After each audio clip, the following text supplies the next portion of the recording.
Demi Tuhan saya bersaksi bahwa SBY tidak berkeringat sama sekali, apalagi berdarah-darah, sebagaimana pernyataannya di berbagai kesempatan. SBY bergabung dengan Partai Demokrat setelah lolos verifikasi KPU. Pak SBY setelah mundur dari kabinet Ibu Megawati baru muncul pada acara Partai Demokrat di Hotel Kinasi di Bogor, di mana saat itu saya ketua panitianya. Ini menegaskan bahwa SBY bukanlah pendiri Partai Demokrat. Klaim-klaim itu memutar balik. Mereka mau mendelegitimasi Pak SBY supaya karena mau jual-jual partai ini, yang menggagas demokrasi Pak PC sama Pak SBY, bukan orang-orang lain. Yang bikin logonya Pak SBY, benderanya Pak SBY, yang bikin marsnya pintar Pak SBY, bisa pintar bikin lagu, ya Pak SBY. Jadi ya, jangan disalah tafsirkan bahwa SBY adalah pendiri partai itu, bukan. Partai itu dibuat untuk mengusung SBY di 2004 sebagai presiden. Bagi orang luar yang punya ambisi untuk merebut dan membeli Partai Demokrat, saya katakan dengan tegas dan jelas, Partai Demokrat not for sale. Secara resmi, di ruangan ini, di rumah Cikeas inilah saya gagas berdirinya Partai Demokrat bersama Pak Vence Rumangkang. Saya katakan waktu itu, ide untuk mendirikan sebuah partai politik itu ide besar. Oleh karena itu, tidak boleh gegabah dan ceroboh. Penggodokannya harus matang. Banyak sekali di negeri ini, ratusan partai berdiri, tetapi kemudian tidak bisa bertahan dan hilang dari peredaran. Saya ingin sekali berdiri, Partai Demokrat tetap eksis selamanya. Pada waktu kita mendirikan partai ini, partai baru itu ratusan. Jadi mengalami kesulitan, tetapi dengan pure yang kita tampilkan pada waktu secara formal kita tampilkan, ketua umum pertama adalah Profesor Budi Santoso, sekjennya Profesor Ihsan Tanjung. Hal-hal yang mendasar dari sebuah partai politik bolehlah disebut pilar-pilar utama partai politik, yaitu ideologi partai, manifesto politik partai, platform partai, dan juga lambang serta identitas partai. Kita tetapkan ideologi Partai Demokrat adalah partai nasionalis religius, partai tengah, partai modern, dan partai yang mengayomi semua elemen bangsa apapun identitasnya. Kemudian dari ideologi itu kami jabarkan dalam manifesto politik dan platform perjuangan partai. Secara gamblang kami gariskan apa posisi partai sekaligus agenda yang harus dicapai oleh partai 10, 20, 30 tahun mendatang. Posisi itu mencakup posisi di bidang politik dan demokrasi, ekonomi dan kesejahteraan, penegakan hukum dan pemberantasan korupsi, pertahanan dan keamanan, lingkungan, dan juga hubungan internasional. Saya juga memikirkan secara baik-baik lambang, bendera, dan identitas partai yang lain. Kami ingin panji-panji Partai Demokrat menjulang tinggi ke angkasa, membawa pesan damai dan harapan baru bagi bangsa Indonesia. Kemudian, karena saya dipanggil kembali ke pemerintahan, masuk ke kabinet sebagai Menko Polhukam, maka rasanya tidak elok kalau saya langsung memimpin partai. Oleh karena itulah saya berbagi tugas dengan Pak Vence, semacam komitmen bersamalah begitu. Saya tetap meletakkan landasan utama perjalanan Partai Demokrat, kemudian saya tetap menjadi patron dan mendorong partai dari belakang. Kemudian Pak Vence melakukan langkah-langkah awal pembangunan partai, terutama infrastruktur partai yang sangat diperlukan. Ya, setelah pertemuan pertama di Cikeas, kemudian di Regent Hotel, dan dilanjutkan di dalam perumusan mengenai ideologi partai di Jalan Opir, saya melakukan operasional. Benar apa yang dikatakan Pak SBY bahwa kita ada deal, ada komitmen untuk saya melakukan operasional. Saya mengajak beberapa teman, antara lain Profesor Dr. Ihsan Tanjung, Profesor Budi Santoso dan teman-teman mendirikan partai ini. Pada tanggal 7 September 2001, akta pendirian partai ditandatangani di ruangan ini.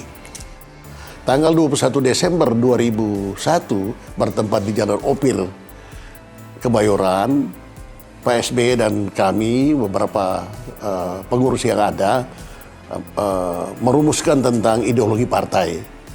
Harus diakui bahwa yang memberikan atau merumuskan tentang ideologi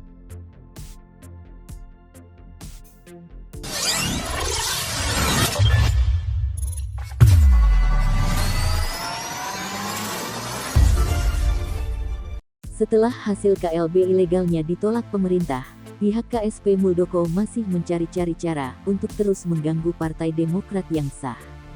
Salah satunya dengan mempersoalkan hak cipta merek dan lambang Partai Demokrat. Melihat hiruk-pikuk ini, Stephen Rumangkang, pendiri Partai Demokrat nomor 99, mengungkapkan sejarah pembuatan lambang dan bendera Partai Demokrat karena ia terlibat langsung dalam desainnya. Mantan suami artis Angel Karamoy, menjelaskan ide dan gagasannya benar datang dari SBY waktu itu. Dalam proses pengerjaannya, saya memberi masukan ide, dibantu Ivan Pioh pendiri nomor 30 dan kemudian disetujui mendiang Pak Vence Rumangkang, terangnya. Steven melanjutkan bahwa ia membuat, serta menyempurnakan semua arahan dari SBY, dalam bentuk teknis visual sehingga terbentuk bintang segitiga merah putih, dengan latar belakang warna dasar biru dan biru muda, serta tulisan Partai Demokrat di bawahnya, seperti yang digunakan saat ini. Ada beberapa ide masukan dari saya, seperti bintang 3 dengan warna merah putih di dalamnya, ungkap Stephen. Lalu ia melanjutkan soal desain grafis. Ia mengaku sering berdiskusi langsung dengan Vence Rumangkang untuk menerjemahkan ide dari SBY. Beliau meminta agar logo partai dibuat seperti bintang 3 pucuk atasnya menyimbolkan nasionalis religius, kaki pertama mewakili humanisme, dan kaki kedua mewakili pluralisme, agar tercipta logo Partai Demokrat yang genuin, dan tidak menyerupai logo tertentu yang sudah ada. Saya menggunakan Adobe Illustrator dan Photoshop. Saya sengaja memakai font Times New Roman yang tersedia pada semua komputer, untuk memudahkan bagi pengurus daerah nantinya untuk mencetak logo tersebut. Saat pertama kali didaftarkan ke Menkumham, logo bintang segitiga milik Partai Demokrat itu masih dibingkai segi 5 dasar hitam yang juga merepresentasikan Pancasila. Namun, menjelang deklarasi 2002, Pak SBY merasa lambang dan pilihan warnanya masih belum optimal. Agar logo bintang segitiga terlihat lebih dinamis, bingkai segi 5 dihapus, ujar Stephen. Tulisan Partai Demokrat diletakkan di bawah logo bintang segitiga tanpa blok warna putih, dengan pilihan font Times New Roman dengan format huruf besar semua. Warna pun mengalami perubahan. Pak SBY juga memerintahkan untuk memasukkan unsur warna biru pasukan penjaga perdamaian Persatuan Bangsa-Bangsa PBB. Kita tahu Pak SBY pernah bertugas sebagai Chief Military Observer di United Nations Peacekeeper Forces di Bosnia-Herzegovina tahun 1995 sampai tahun 1996. Pak SBY juga minta mengubah warna biru tua menjadi biru yang lebih terang, papar Stephen. Saya ingat betul, Pak SBY dengan detil mencontohkan warna biru yang beliau maksud adalah warna biru dalam bendera dikibarkan di sebuah hotel di Jakarta Pusat, yang sering beliau lihat saat berkantor sebagai Menko Polhukam. Stephen kemudian mendatangi manajemen hotel tersebut untuk menanyakan bendera warna biru terang itu. Setelah saya mendapatkan contoh kain dengan warna yang sesuai arahan Pak SBY tersebut, saya memerintahkan staf saya untuk mencari bahan dengan warna tersebut di pasar Tanah Abang, agar bisa segera diproduksi cepat, kata Stephen. Tantangan belum selesai. Semula, kami berpandangan bahwa pilihan warna yang kaya dan beragam itu berpotensi menghambat proses cetak di daerah, yang umumnya saat itu masih menggunakan teknis sablon manual. Namun, Pak SBY mengatakan tidak apa-apa, bendera negara-negara di Afrika saja sangat warna-warni, Ungkap Stephen, mendengar arahan Pak SBY itu, kami sadar kekhawatiran kendala teknis percetakan sablon, bukanlah hambatan untuk mengembangkan partai ini menjadi partai besar. Stephen menegaskan, ide dan gagasan dari proses pembuatan logo, merek dan lambang Partai Demokrat, itu memang digagas oleh Bapak Susilo Bambang Yudhoyono SBY. Beliau langsung memberikan arahan-arahan teknis secara langsung, secara detail, dan juga menerima saran dan masukan dari kami. Semua revisi dan perbaikan teknis lainnya, semua melalui persetujuan Pak SBY. Selain soal bendera, Stephen juga mengungkapkan mengapa pendiri Partai Demokrat berjumlah 99. Semula tim bersepakat membentuk tim yang terdiri atas 9 orang pendiri. Tapi aturan mensyaratkan partai politik yang baru dapat didirikan setidaknya oleh 50 orang. Lalu Bapak Vence Rumangkang memutuskan daripada 50 orang, lebih baik kita buat menjadi 99 orang.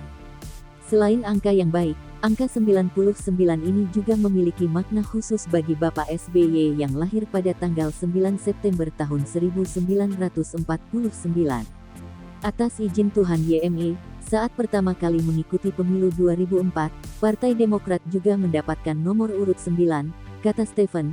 Sejak awal, Partai Demokrat memang digagas, diinspirasi dan dibesarkan oleh sosok Pak SBY serta Pak Vence Rumangkang. Wajar jika kami menganggap Pak SBY dan Pak Vence Rumangkang sebagai the founding fathers dari Partai Demokrat. Stephen merasa penting untuk buka suara soal ini.